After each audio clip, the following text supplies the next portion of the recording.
The name Sylvester Stallone is often associated with tough, action-packed protagonists, like John Rambo and Rocky Balboa. He is one of Hollywood's biggest stars because of his toughness and guts. However, there's a catch. Most of Stallone's admirers are unaware of the hidden side that lies beneath his tough exterior. He and the other well-known players in the game have a long-standing feud. Furthermore, some of these conflicts are much more complex than traditional rivalries. Why would someone who seems so invincible harbor these resentments toward his fellow stars? There's more to it than you might think. Early years in professional life. Born in Hell's Kitchen, New York, on July 6, 1946, Sylvester Stallone had a unique upbringing. Jacqueline Jackie Stallone, his mother, was a prominent astrologer and producer of professional women's wrestling. And Francesco Frank Stallone, Sr., his father, was a barber and an immigrant from Italy. There were issues in Sylvester's early years. He was paralyzed on the left side of his face, affecting his lip, tongue, and chin, as a result of the doctors using forceps due to the difficulty of his delivery. His trademark slurred voice and snarling countenance were the outcome of this. Stallone endured bullying as a youth, but he channeled his suffering into acting and bodybuilding. His journey wasn't easy. His mother was told by a guidance counselor one day that he would make a good assistant electrician. But Stallone wanted to be an actor and write screenplays. At the age of 5, he returned to live with his family after spending a portion of his childhood in foster care. He later lived with his mother in Philadelphia after his parents' divorce. Stallone had a difficult childhood.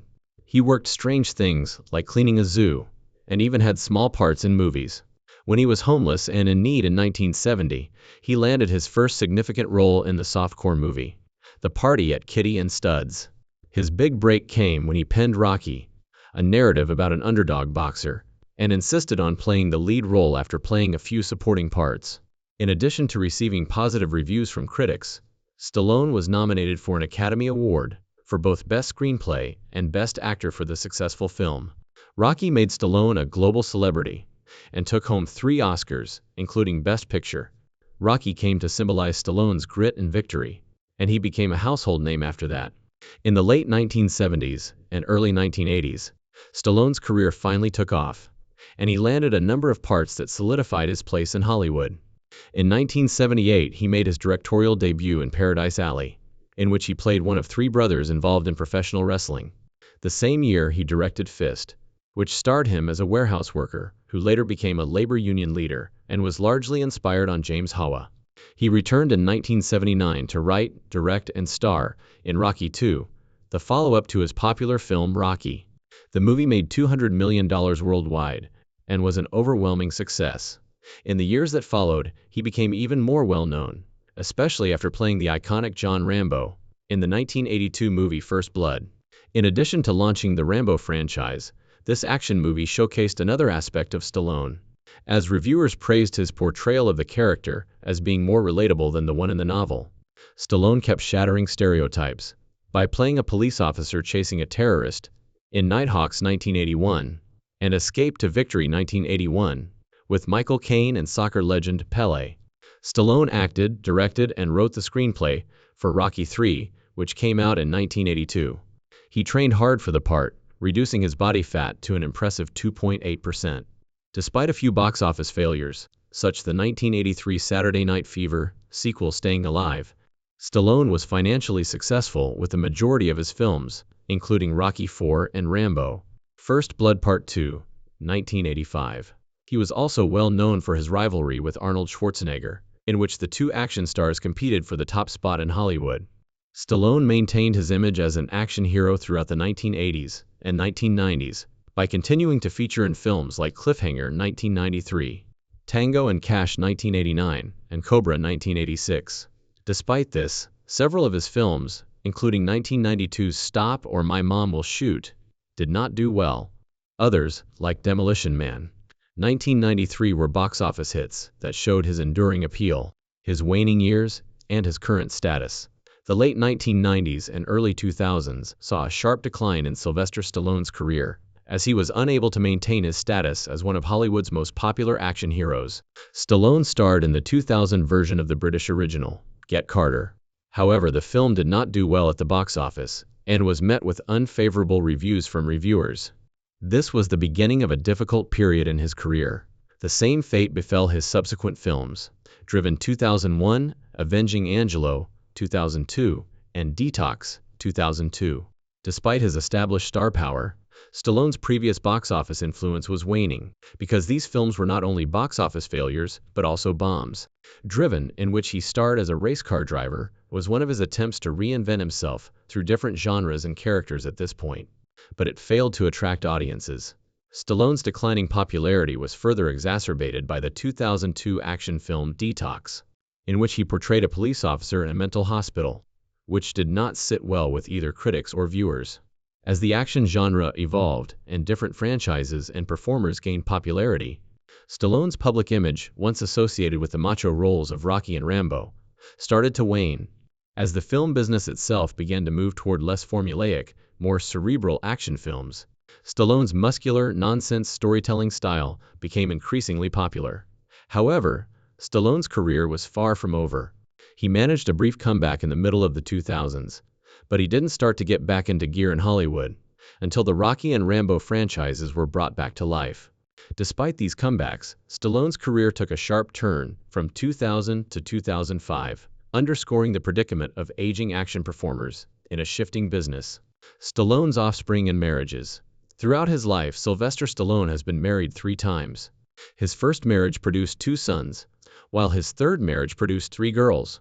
On December 28, 1974, Stallone married his first wife, Sasha Zak, at the age of 28. Sergio was born in 1979, and Sage Moonblood Stallone was born in 1976. Regretfully, Sage passed away from heart illness in 2012 at the age of 36. Early on in childhood, Sergio was diagnosed with autism, which presented the family with additional challenges. After being married for over 10 years, Stallone and Sasha got divorced on February 14, 1985. After marrying actress and model Bridget Nielsen, Stallone remarried in 1985. On December 15, 1985, he wed her in Beverly Hills, California. The tabloids chronicled their 2-year marriage just as extensively as they did their breakup. Their brief time together was overshadowed by the media attention surrounding their divorce. In 1988, Stallone dated model Jennifer Flavin after his second divorce. After they started dating, they spent a few years together. However, when Stallone told Jennifer that he was having a child with model Janice Dickinson in 1994, things grew more problematic. However, Stallone ended his relationship with Dickinson after DNA evidence showed he was not the father. Stallone and Jennifer were reunited shortly after. Stallone and Jennifer Flavin did not tie the knot until May 1997. They have 3 lovely daughters, Sophia, Sistine, and Scarlett, and have lived a happy life together. His girls were chosen to serve as Golden Globe ambassadors at the 74th Golden Globe Awards in 2017, since they were so well liked. They were given the distinction of participating in the famous event, which once again brought the Stallone family into the public eye. But things haven't always been sunny. After 25 years of marriage, Jennifer Flavin filed for divorce in August 2022, citing dissolution of marriage and other relief. Many were shocked at the news because they had spent so much time together. However, just 1 month later, in September 2022, Stallone and Jennifer made up and decided to try again at marriage. Stallone's relationships have had their share of issues, despite the ups and downs. However, his family has always been first in his life, especially his children who have supported him through everything, as well as his friends. Sylvester Stallone and his family, especially his brother Frank, have always been close. As a musician, Frank made a substantial contribution to the soundtracks of several of Sylvester's well-known movies. He helped create the theme song for Staying Alive, Part 2, First Blood, and Rambo. Frank's song Far From Staying Alive was a tremendous hit in 1983, reaching number 10 on the American charts. Additionally, Frank had brief appearances in the majority of Sylvester's movies, especially the Rocky series, where he helped with the music and performed on the street corner. Toni Ann Felitti, Stallone's half-sister, passed away on August 26, 2012, at the age of 48 from lung cancer. Because they were so close, Stallone was heartbroken by her passing. In addition to his family, Stallone has a few close film business friends. Actor Joe Spannell was one of these buddies. Although Stallone and Spannell worked together on several films, their friendship soured during the 1981 production of their final joint venture, Nighthawks. Regretfully, the two had a falling out while the film was being made. His connection with Stallone ended bitterly when Joe Spano passed away in 1989. Despite the highs and lows of his personal life, Stallone has always had a tight relationship with his family and friends. His biography includes memories of his late sister and good buddy Joe Spano, and he maintains a close relationship with his brother Frank. Stallone's fearless stunts. Despite the fact that those relationships were occasionally complex, Sylvester Stallone is well known for carrying out a lot of his stunts in movies, especially in the action parts for which he is best known. Throughout his career, he has had some serious injuries as a result of his dedication to performing physically difficult scenes personally. For his films, Stallone has never shied away from pushing himself to the maximum, no matter the danger. When Stallone was kicking a penalty against legendary soccer player Pelé during the filming of Escape to Victory, one of the most serious early injuries occurred. Stallone injured his finger while trying to block the kick. Although it wasn't a serious injury, it was a warning sign that his commitment to performing his exploits could be dangerous. Stallone then made the decision to make the combat scenes in Rocky IV look as realistic as possible. It didn't go as planned, but he famously told his co-star, Dolph Lundgren, "Punch me as hard as you can in the chest." Stallone was seriously injured and admitted to the intensive care unit at St. 4 days at Johns Hospital. He later said that it was a really dumb move, but it only shows how dedicated he was to creating a genuine scene. The situation deteriorated while Stallone was working with fellow action heroes, like Stone Cold Steve Austin, on the movie The Expendables. Stallone suffered a serious injury when he cracked his neck while filming a battle scene. To help heal the damage, a metal plate was placed during surgery. Although it was a rather terrifying experience, it shows how far Stallone was willing to go in order to capture genuine action scenes on camera. Stallone has never shied away from the roughness of his performances, even with all the injuries he has accrued over the years. His performances have become more memorable as a result of his toughness, but he has also paid a heavy price for it. Despite the risks, Stallone has consistently returned for more because of his love for acting and commitment to his art. Legal matters. Over the years, Sylvester Stallone has faced a number of high-profile legal troubles and accusations. One of the first was when Margie Carr, an exotic dancer, sued Stallone for rape in February 2001. Both of them worked out at Santa Monica's gym in February 2000, where the event is said to have taken place. Stallone's attorney promptly refuted the accusations, claiming that Carr had sold her tale to the Globe magazine prior to bringing the lawsuit. The media was buzzing about this judicial battle. However, the case was never pursued. When Australian customs officers discovered 48 vials of synthetic human growth hormone gentropin in Stallone's luggage in 2007, it sparked yet another legal dispute. The actor had legal issues because the substance is prohibited in the majority of nations, including Australia. In a subsequent hearing before a judge on May 15, 2007, Stallone pled guilty to 2 charges of possessing a controlled substance. Although the incident received a lot of media attention, Stallone avoided more serious repercussions by entering a guilty plea. Stallone allegedly paid his half-sister, Toni Ann Felitti, a $2 million lump sum settlement in 1987, which raised a more personal and painful issue in 2013. Felitti had also consented to forego a potential lawsuit alleging abuse against Stallone in exchange. In the years following Felitti's death in 2012, Ed Felitti, her son, affirmed the claims, saying his mother had been complaining about the alleged abuse on a regular basis. However, Stallone and his family denied these allegations, claiming that Felitti had a history of addiction and had been blackmailing him. In 2016, Stallone was charged with sexual assault once more. Stallone was also accused by the Las Vegas Metropolitan Police Department of sexually assaulting a 16-year-old girl in 1986 while the movie was being filmed in Las Vegas. According to her, Stallone, 40, made her have a threesome with his bodyguard. Stallone's representative quickly refuted the accusations, and his ex-wife Bridget Nielsen backed him by claiming to have been with him. Additionally, David Mendenhall, Stallone's extravagant co-star, denied the claims, claiming he had never introduced Stallone to the girl, and the accusations didn't stop there. Another woman claimed in November 2017 that Stallone had sexually assaulted her at his Santa Monica workplace in the early 1990s. The accuser reported the event because an entertainment website chose not to cover it, according to Stallone's lawyer, who once more disputed the charge. Additionally, Stallone's lawyers called witnesses who denied the allegations, claiming that even though Stallone and the woman had a consensual affair in 1987, the assault accusations were false. After the incident was investigated further, the Los Angeles District Attorney's Office announced in June 2018 that it was taking the matter into consideration. Since there were no witnesses or supporting documentation, the DA decided not to charge Stallone in October 2018. However, Stallone refused to back down and reported the fraudulent charges against him to the police. Several legal charges have cast doubt on Stallone's reputation in these situations, but he has maintained his innocence and defended himself in court by citing his own spirituality and Catholic heritage. Sylvester Stallone grew up as a devout Catholic after being baptized. However, he stopped attending church on a regular basis as his acting career took off. Like the majority of young adults in Hollywood, Stallone's faith took a backseat to the trappings of success. When his daughter was born ill in 1996, everything changed.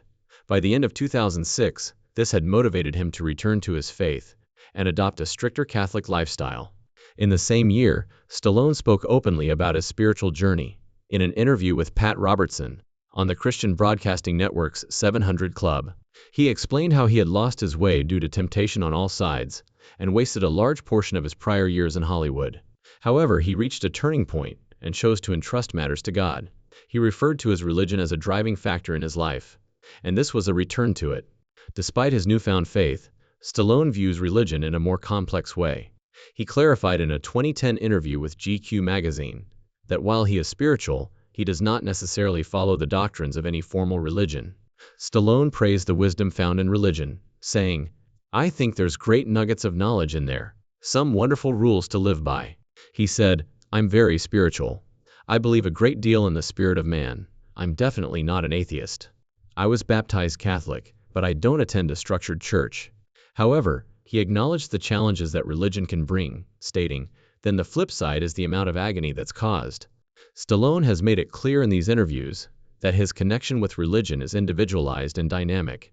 His faith plays a big role in his life, even though he may not be a devout follower of Catholicism or any other official church, especially given the trauma he had with his daughter's health. Political opinions. Despite not being a member of any particular party, Sylvester Stallone has supported a number of candidates throughout the years. Although he has contributed to Democrats, he has also backed a number of Republican lawmakers. For example, he donated to Democrats Chris Dodd and Joe Biden, as well as to the Democratic National Committee. Stallone's strong stance on gun control has made him most famous, despite his varied political views. In fact, despite his conservative views in other areas, he has been called the most anti-gun star in Hollywood due to his strong support for gun regulation. Back in 1994, Stallone gave $1,000 to Rick Santorum's Pennsylvania Senate campaign. Stallone declared his support for John McCain in the 2008 presidential contest. However, in regards to the 2016 election, Stallone did not publicly endorse Donald Trump or any other Republican primary contender, while calling Trump a larger-than-life personality and a Denzian character. In 2015, Stallone also took part in a Hindu ceremony, honoring his late son Sage. He performed a Hindu tit shroud rite at Haridwar, a ceremony for people who have died in murders or accidents, at the recommendation of a Vedic scholar. For Stallone, this was a religious and personal experience as he dealt with his grief. More recently, in 2023, Stallone made headlines when he donated $11,600 to the re-election campaign of independent Senator Kyrsten Sinema in Arizona. Later, he and his family met privately with Pope Francis in the Vatican, showcasing his diverse relationships and interests once more. After Trump's victory in the 2024 election, Stallone was spotted at a Mar-a-Lago event, where he lavished Trump with accolades, equating him to his own iconic Rocky Balboa character, and referring to him as a mythical figure. Even Trump was compared by Stallone to George Washington Jr. According to reports, Stallone was given a new position in Trump's administration in January 2025, Special Ambassador to Hollywood. As a co-star with actors Jon Voight and Mel Gibson, Stallone would be responsible for reviving Hollywood's decline and bringing lost money back to other nations. Let's now discuss the 5 performers that Sylvester Stallone detested the most. And Richard Gere will be our first. The conflict between Richard Gere and Sylvester Stallone dates back to the Lords of Flatbush, filming in the 1970s. According to rumors, Gere, who portrayed Chico Tyrell, spilled mustard over Stallone's trousers. In response, Stallone ejected Gere from the vehicle after elbowing him in the head. The filmmaker had a conundrum: fire both actors. Ultimately, Gere was fired from the film. The Stallone-G dispute did not stay on the set of the movie. During an Elton John party in the 1990s, Stallone confronted Gere for talking to Princess Diana, which led to a brawl. According to David Furnish, the husband of Elton John, Stallone was angry to observe Gere engaged in a lengthy conversation with Diana and implicated him. The two celebrities nearly got into a brawl as a result of the encounter. The two performers continued to put in a lot of effort in Hollywood, in spite of their disagreements. However, in the history of celebrity rivalries, such a strained connection is an epic occurrence. Bruce Willis and Sylvester Stallone had financial disputes while The Expendables 3 was being made. According to reports, Willis requested $4 million, or $1 million per day, to appear on the set for 4 days. Because they thought it was too high, Stallone and the production crew declined. Harrison Ford later took Willis's place and was shortly added to the cast. Willis's demands were criticized by Stallone, who called him avaricious and indolent, and said that they were a surefire way to ruin his career. Despite the scandal, both actors have continued to have prosperous Hollywood careers. In the late 1980s, two of Hollywood's biggest stars and close friends were Sylvester Stallone and Eddie Murphy. But in 1987, when Stallone's then-wife Bridget Nielsen starred in Beverly Hills Cop 2, their friendship took a drastic turn. Rumors began to circulate that Murphy and Nealon were having an affair. In an interview with the Rolling Stone in 1989, Murphy revealed that Stallone accused him of infidelity over the phone and confronted him in person. Murphy thought that even though Stallone denied it, he was still skeptical, since he recalled that Stallone had said, "You fed my wife." Murphy had replied, "Down, brother, I didn't feff your wife." In response to a question about whether Nielsen was his type, Murphy added, "Sly and I got along too. But after the strangeness with Bragg, it was over. I didn't F her. No, she's not my kind of person. She was married, and she was married to a buddy of mine." Kirk Douglas. Screen legend Kirk Douglas played Colonel Sam Troutman, John Rambo's mentor and Sylvester Stallone's on-screen father, early in the filming of First Blood. The fallout from the incident caused a permanent break between the two actors, ending their friendship. Despite the drama, both Stallone and Murphy went on to maintain successful careers in Hollywood. Although Douglas had previously expressed interest in the script, he demanded significant changes when he arrived on set, including rewriting the film's ending to have Rambo die, just like in the novel, and requiring him to rewrite his lines. He was heard muttering to himself in the third person, saying things like, "Kirk doesn't say these lines, and Kirk Douglas should have this line." Director Ted Kotcheff and the producers tried to bend to Douglas's demands, working late at night rewriting scenes. But Douglas still wasn't happy, so Kotcheff called him out. Kotcheff remembered saying to Douglas, "Kirk, here's the issue. You took the script I gave you and declared that it was fantastic. The script you adored is being filmed. I'd be happy to have you if you wish to act in that screenplay, but if not, feel free to go." In response, Douglas said, "Kirk's leaving." Richard Crenna was cast as Colonel Troutman right away after Douglas's departure. The next day, Crenna arrived on set and spent the journey learning his lines.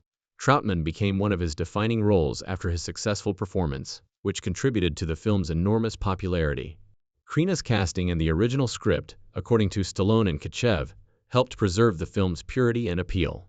Later, Stallone recalled that the Rambo series might not have been as successful if Douglas's version had been used. Schwarzenegger, Arnold. Two of Hollywood's biggest action heroes and fierce rivals in the 1980s and 1990s were Sylvester Stallone and Arnold Schwarzenegger. Their competition was intense, with each trying to outperform the other in terms of box office performance and on-screen bravery.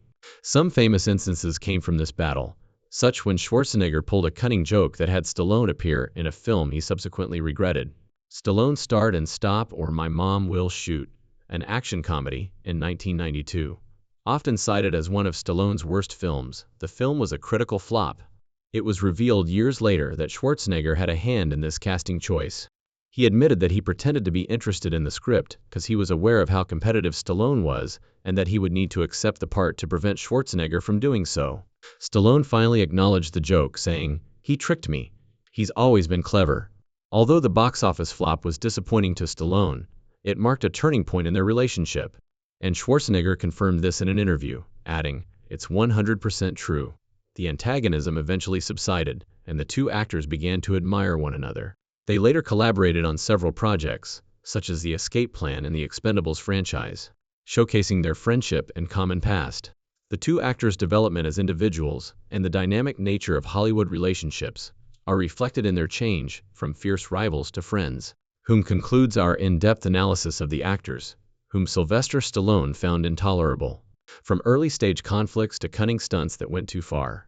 To ensure you never miss an update, please hit the bell symbol, subscribe to the channel, and like the video if you enjoy it and want more obscene behind-the-scenes Hollywood rumors. We appreciate your time and hope to see you at the next one.